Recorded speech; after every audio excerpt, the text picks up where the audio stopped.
एगो बात सुन ला। सुनावा। सूट सलवार रजाऊ साड़ी चुभेला कमरिया में।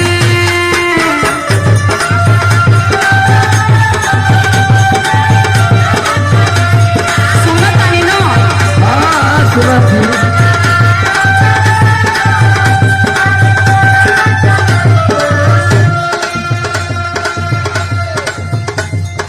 सूट सलवार रजाऊ साड़ी चुभेला कमरिया में।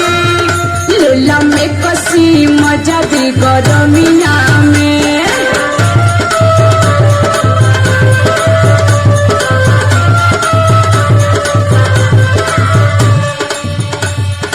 अब तो खर्चा बढ़ेगी।